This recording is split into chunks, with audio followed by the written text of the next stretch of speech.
माने दही कौन कहले एठी तो दही आनिलु किणिकी आनिलु एटा 10 टका नाला दहीटा माने दहीटार जहाँ स्वाद से स्वाद बिल्कुल आसुना। एठी देखि पड़ुए एटा पियाज आ कंचा लंका दीटा पियाज गोटे तापरे एटा हला पांपड़।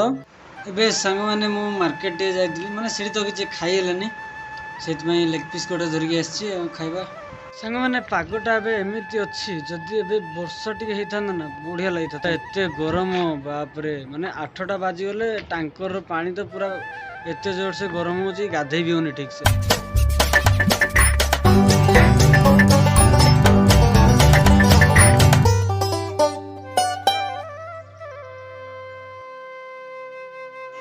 हेलो ओडिशा जय जगन्नाथ सांग मैंने केमती अच्छा आशा करें बहुत भल अच्छे सेमती भल था हस था।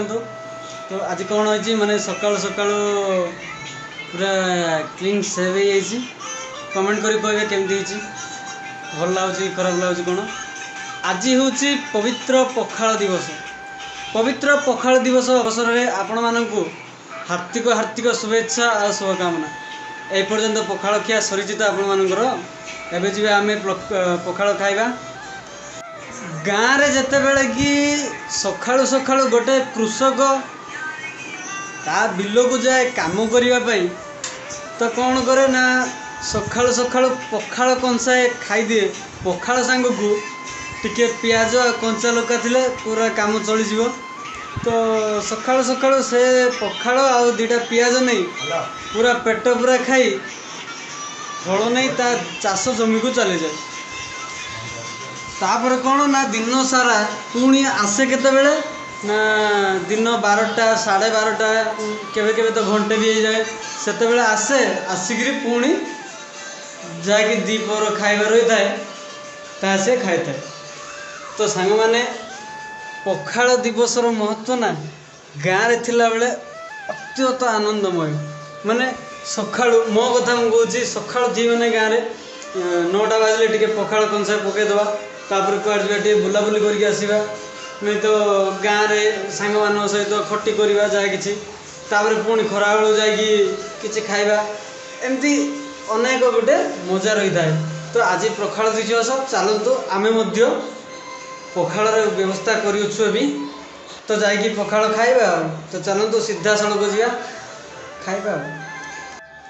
देखी पारे सांग मैंने ये आमर पूरा पखाल रेडी होटा पखाल तापर यहाँ दही माने दही कौन कहले एठी तो दही आनी 10 टका नाला दहीटा माने दहीटार जहाँ स्वाद से स्वाद बिल्कुल आसुना।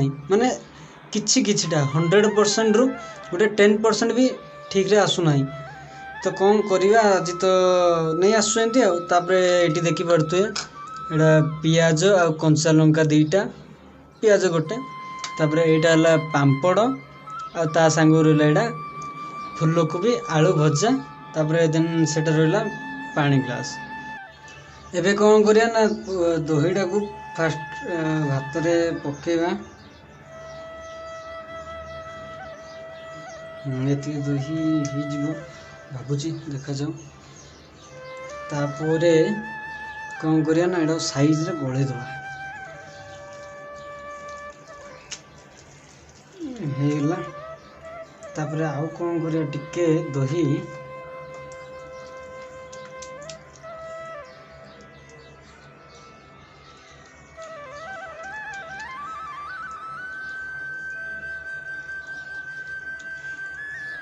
एथिरे मु आगुआ नुन टे पकई दीची। तो एबे कौन करिया ना आईरो किछिटा टिके जस्ट दही ताईरे पकईवा तापर गोले दवा कुंचल साइज मंथी दवा।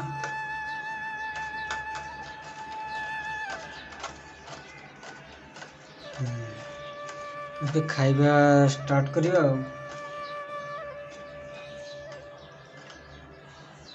देखी पारे केमती है पूरा बढ़िया देखा जाउछि।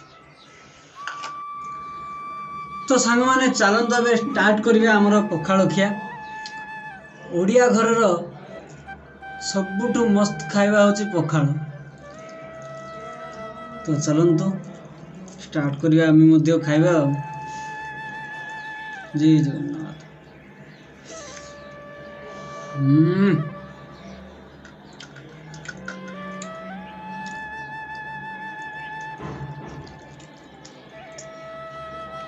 पूरा एक नंबर।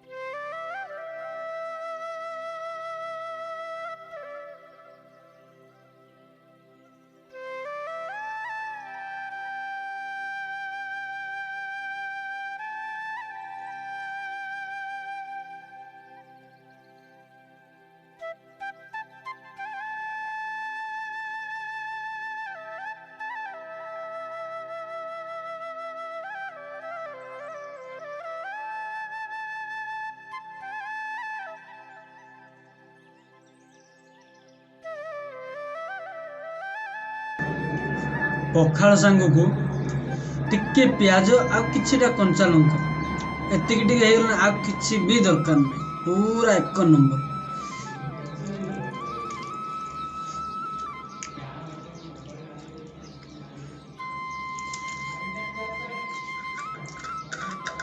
सांग माने एबे तो इवनिंग हो गलानी माने टाइमटा केतेबेले कुआडे पळेला किछि जଣା पड़लानी।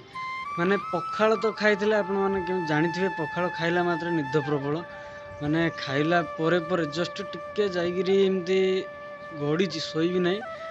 तापर तो एते निद कोठी थिला मु तो जानि पालिनी निद आसी जाइतिला। एबे तो जस्ट उठिली उठिकिरी एपटे सब ड्रेस गुडा मु सुखैथिली से ड्रेस गुडा नबा पई आ संग माने पागटा एबे एमिति अछि जदी एबे वर्षा टिके हेइथांदा ना बढ़िया लागिथा माने एते जोर से गरम होउची।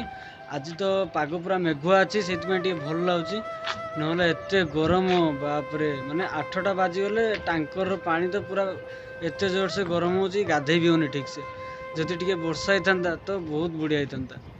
आगु को खरा दिन बाकी अच्छी एवं तो जस्ट आरंभ होते सारा गरम हो आगु केमती हम ना देखा तो चलतु रूम जा एटा किछि हमर चारि साइड रो दृश्य सेपटे लगी किछि फूल गछ। एबे जीवा में रूम को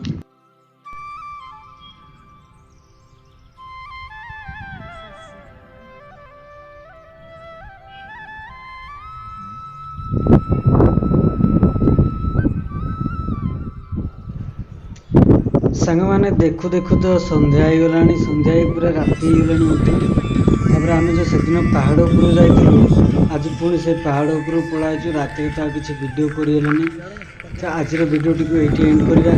जदि वीडियोटी आपण मानक भल लगी ताले गोटे लाइक करंतु शेयर करंतु और सब्सक्राइब करने जमार मध्य भूलिबेनी कारण मु जेतेबेले भी नुआ नुआ वीडियो पोस्ट करी तो प्रथम नोटिफिकेशन टी आपण मानक आगरे पहुँची जिवो।